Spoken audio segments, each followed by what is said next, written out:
हर बार एक नई कहानी होती है जीवन के साथ, और उस कहानी में अनेक तरह के संघर्ष होते हैं, जिन संघर्षों का मतलब होता है कि हम अपने बच्चों के प्रति, खुद के जीवन को सुरक्षित रखने के प्रति, अपनी बीमारियों से लड़ने के लिए और अपने संकटों और बाधाओं का सामना करने के लिए हर जन्म में जूझते रहते हैं। और फिर संसार की आसक्ति अपना काम करती है। व्यक्ति जहां रहता है उन चीजों से मोह हो जाता है, शहर से, गली मोहल्लों से, यहाँ तक कि अपने कपड़ों से, अपने जेवर से, पुराने से पुरानी चीजें हों, नई से नई चीजें हों, सब में आदमी का मन ऐसा अटक जाता है जिसमें प्राण बस जाते हैं आदमी के। देह छोड़ने के साथ साथ ये चीजें भी छोड़नी पड़ती है, रिश्ते छोड़ने पड़ते हैं, नगर छोड़ना पड़ता है, गलियां छोड़नी पड़ती है।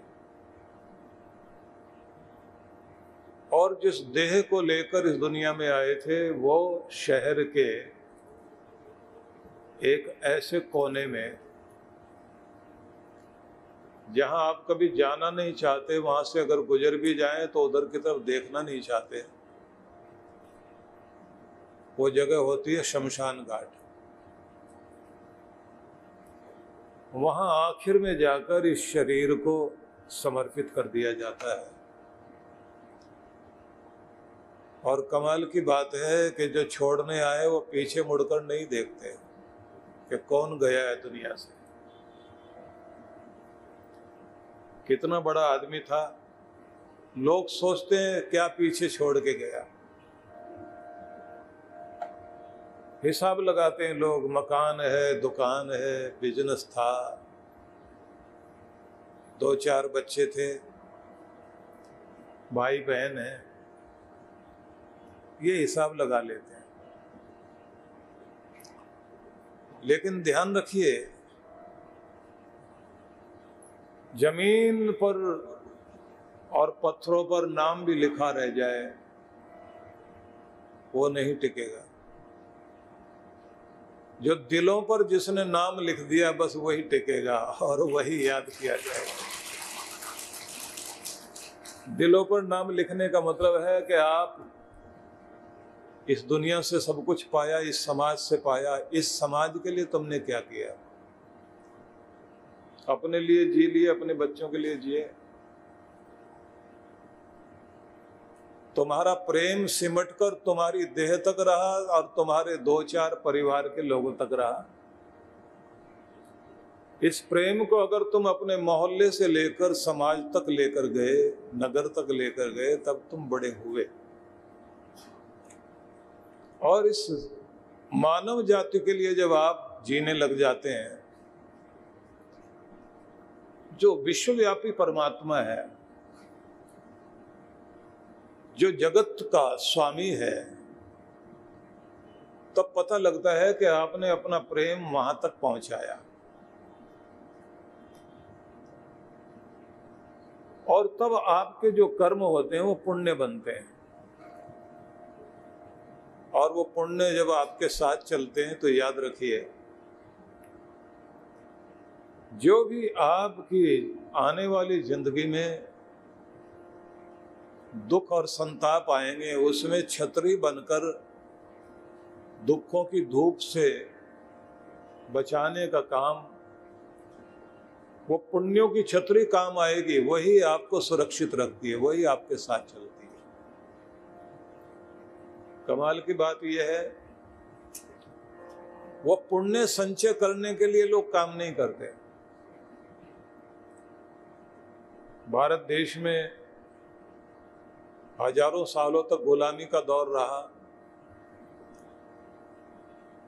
बहुत अन्याय अत्याचार हुए, लेकिन उसके बाद भी आपके अपनों ने अपना धर्म कर्म नहीं छोड़ा, अपने पुनीत कर्म करने नहीं छोड़े। कितने सारे तीर्थों में कितनी सारी चीजें बनी, क्योंकि पुराने लोगों ने एक बात ध्यान में रखी कि जो साथ जाएगा वो आपका धर्म जाएगा। धन यहां साथ दे सकता है, वहां नहीं देगा। वहां तो अगर कुछ साथ देगा तो धर्म ही साथ देगा, उसी को साथ ले जाना है। तो जब धर्म आप करते हैं तो कितना शांति देता है। दुर्योधन नरक में सड़ रहा है और वहां के चीखते हुए लोगों की आवाजें सुनकर युधिष्ठिर दया करने के लिए पहुंच गए। उन्होंने द्वारपाल से कहा कि कोई मेरे अपने की आवाज आ रही है तड़पने की, मेरी इच्छा है मैं एक बार नरक की तरफ जाकर देखूं। तो उनको कहा गया आप अंदर नहीं जा सकते, बाहर ही खड़े होकर देख लेना। युधिष्ठिर बाहर खड़े रहे। अंदर आवाजें दुर्योधन के तड़पने की आ रही थी, लेकिन थोड़े युधिष्ठिर के खड़े होने के कारण दुर्योधन की आवाज कुछ बदल गई और उसने कहा कि अब तक मैं तड़प रहा था, आग में जल रहा था, परेशानी हो रही थी। ये कौन सी सुगंध और शांति की हवा आने लगी है जो अब तक नहीं आई थी। ये हवा कहां से आ रही है, ये चैन कहां से आ रहा है, ये शांति कहां से आ रही है। नरक का द्वारपाल कहता है कि बाहर आपका भाई खड़ा है जिसको आपने जिंदगी भर सताया, जिसको रुलाने का आपने कोई भी पल नहीं छोड़ा।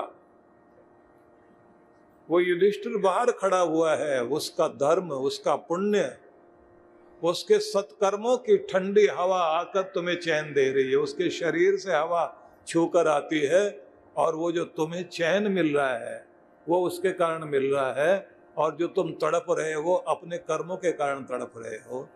तुम्हारे कर्म तुझे रुला रहे हैं। युधिष्ठिर के शरीर से सुगंध आ रही है, शांति, आनंद और प्रसन्नता की तरंगे आ रही है।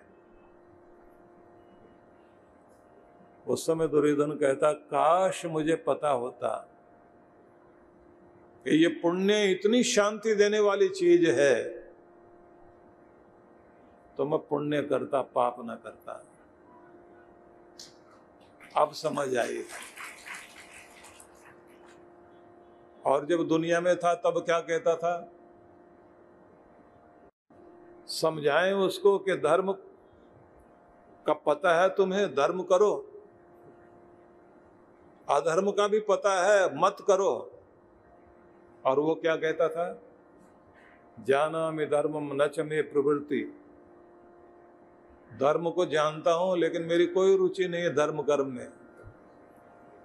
जानामि अधर्मम न च मे निवृत्ति। अधर्म को भी जानता हूं लेकिन उससे मेरा मन अलग हटता ही नहीं, मुझे उसमें मजा आता है।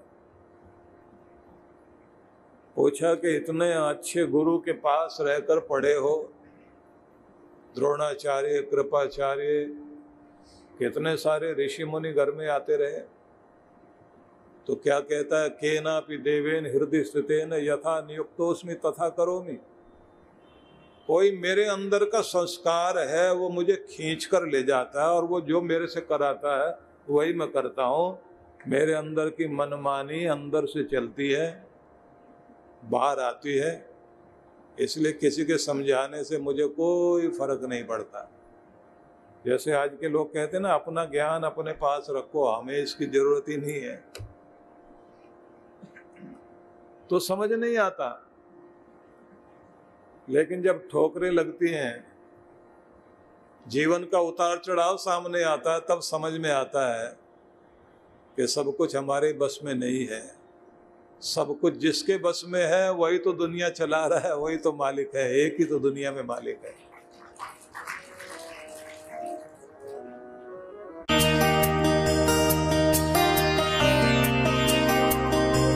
प्रत्येक वर्ष मार्गशीर्ष माह की शुक्ल पक्ष की एकादशी को गीता जयंती मनाई जाती है। मान्यता है कि इस दिन भगवान श्री कृष्ण के मुख से गीता के उपदेश निकले थे, इसलिए इस दिन गीता जयंती महोत्सव हमारे देश में बड़े ही हर्षोल्लास से मनाया जाता है। महाभारत के युद्ध में श्री कृष्ण ने जब अर्जुन को मोह में फंसे देखा तो उनको कर्म, कर्तव्य और जीवन की वास्तविकता से अवगत करवाया। गीता ही एकमात्र ऐसा धार्मिक ग्रंथ है जो जीवन को सही ढंग से जीने का मार्ग दिखाती है, सही और गलत में फर्क करना सिखाती है। यह एकमात्र ऐसा ग्रंथ है जिसकी जयंती मनाई जाती है।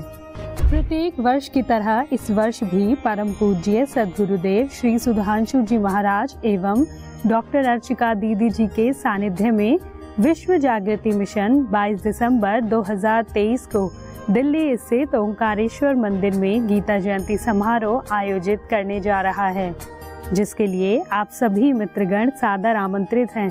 इस भव्य समारोह का प्रसारण आप YouTube के माध्यम से भी देख सकते हैं और आप यहां पर आकर भी इस कार्यक्रम में सम्मिलित हो सकते हैं। अधिक जानकारी के लिए संपर्क करें।